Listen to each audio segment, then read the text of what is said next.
Okay, you've all heard me saying 10 times over that I'm going to put together an easy, nutritious meal this evening. And yet again, we're going with the easy, nutritious meal. I've just come out of the sea. It was like an absolute washing machine. I've spent the last 40 minutes, I'd say, in a hot shower, and all I want now is carbs, protein for recovery, and something delicious. Now, what I'm also going to do is I'm going to use, this was very, very kindly gifted to me. I got a mass of enormous spinach, so that is going to be one of the main ingredients in our pasta dish today. So I have that here in a dish, washed and spun, because it came, as you can see, straight out of the ground. It's still dirty and mucky. So I have that spun here. We're going to chop that up and put it into our pasta dish. So again, I'm going to use tofu as my protein source. You can use whatever you like in this dish. You can use chicken, you can use smoked chicken, whatever you wish, you can use it. Now, I also use Avonmore cream when I'm cooking a pasta dish like this. One of the reasons being, you used to work with them before, and I did a promotion with them for this product actually, and I've been using it ever since. It's 50% less fat than regular cream, so it's wonderful to use in recipes. So I'm going to go through what this is as well, but first I'm going to pop some in a pan. So this is my homemade garlic oil, which is basically where I have taken about 10 garlic cloves, put them into a jar full of oil, and I keep replacing the garlic. So if I use the garlic, I keep replacing it. This oil is unreal on a salad. So it's just garlic oil, basically oil and garlic left in the fridge. So I'm going to put a spoon of that into a pan, nice hefty spoon of garlic.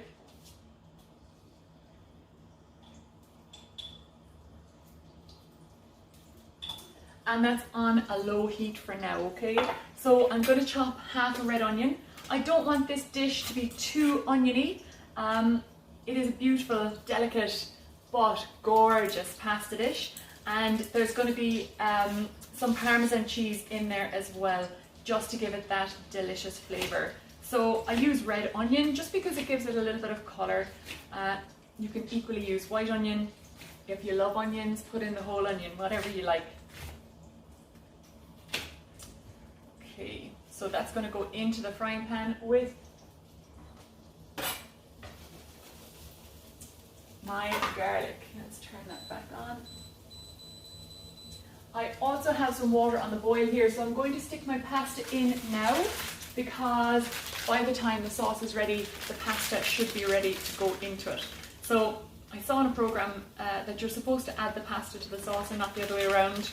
So we're going to pretend we know everything here and do exactly the same.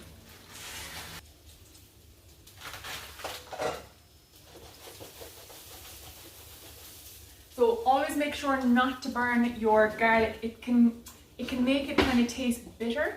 So when you're adding garlic and you haven't added other things to the pan yet, just make sure to add a small amount just to add it to a small heat. I'm a killer for garlic. I absolutely love it. So there's as much going in there as I'm going to be able to cope with. Okay, so while the onions and the garlic are sizzling on a low heat there, I'm going to chop my tofu. Now, this is a great recipe to use to add up, to use up a roast chicken after Sunday roast, or if you are prepping in advance. You know, some people like to prep loads of chicken breasts so that they have snacks in the fridge. If you're kind of getting to the end of the week, you're not sure what to do with it, and you have a day to use it up, this is such a gorgeous way to do it. And you will see by the length of the video that it takes no time at all. So,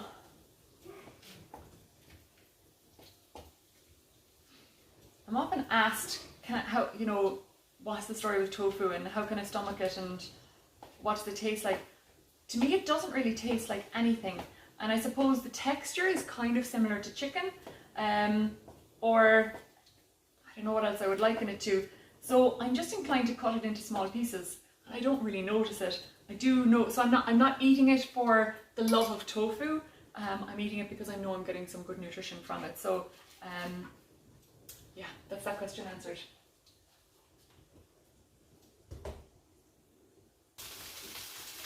Right, next thing we're going to do is slice an onion, because that's going to be used. Let me just wipe this. We're going to be squeezing half an onion in there. Don't use too much. Don't be tempted to use the entire onion because it will come out a little bit too tart. So next thing, we are going to take all this spinach. Now it looks like a huge amount of spinach to begin with. I have a whole bowl of it there. Just take a look over it, make sure if it's fresh and unwashed that you have no little passengers.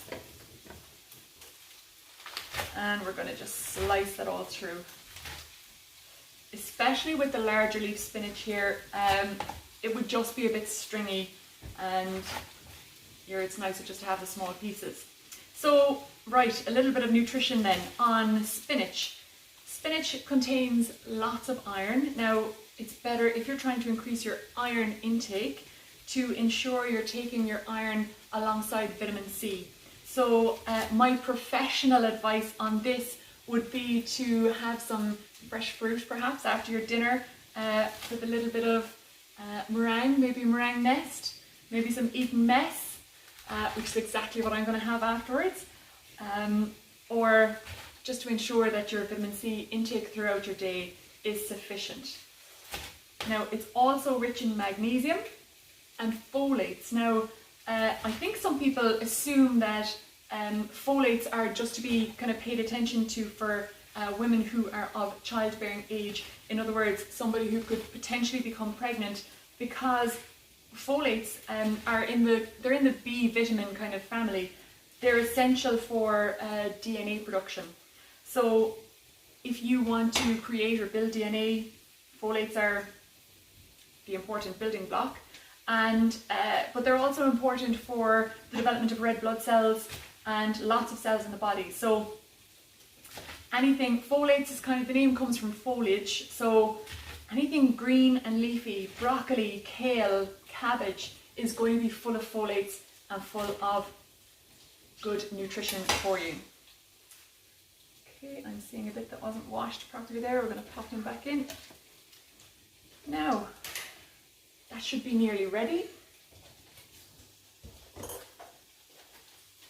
Now I'm going to add a little bit of seasoning, but not quite yet, because I want to be able to taste it in the sauce. And as you know, I'm very finicky on how much salt I add to things. Himself is just after taking my bottle of white wine that I had for the recipe, but he's pouring me a glass, so we'll forgive him. And we just put a small dash of white wine in once we have added our cream, and that just gives it a little bit of a nice flavour for the grown-ups. Now, the other thing about this cooking cream, I don't know if I should be mentioning it, but thank you. The other thing about this cooking cream is that it's far less inclined to split, which is wonderful. So if you're using another cooking cream, sometimes it just splits when you add it to the mix, which is really, really frustrating. You can have a beautiful meal ready to go, and then your cream splits, and it's just awful. So what I'm actually going to do is add a little bit of this. I thought I had some spinach on the side, but I'm going to add my cream first. And in fact, I'll bring it over here, because I usually take the pan off the heat when I'm adding cream anyway. So we'll pop that over there.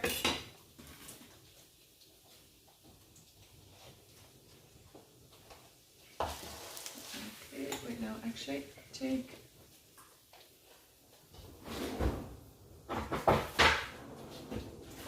Okay, here we go. So I have my tofu, my garlic, and my red onion there. Now, in terms of herbs, you can add whatever you like. I'm probably going to grab some fresh oregano from the garden, but you can quite easily use thyme here as well.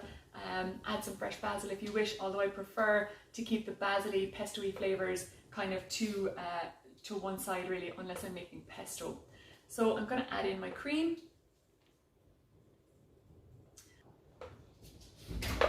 Now, so I'm going to put this back on the heat, and it's important that you add your spinach quite quickly after adding this, because it starts to kind of reduce down and it gets a little bit too thick. So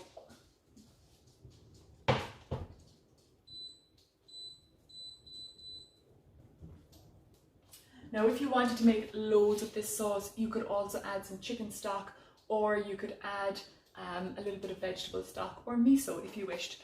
First, I'm going to add, I I suppose it's about 3 tablespoons of Parmesan, but I'm going to add 2 here, and I'm going to keep another tablespoon to sprinkle on the top. Now the heat is still relatively low. I don't want to overload it and have it bubbling because it would reduce down too quickly. So at this point as well, I'm going to add my lemon, and then we're going to add the spinach to the mix. Now,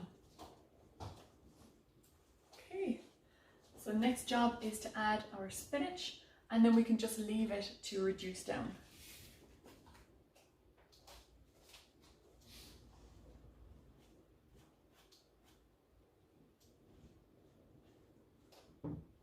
So I'm going to mix that through here. I'll show it to you now how it reduces down on the heat, and then I'm going to show you how we add our pasta to the sauce, and then we're done.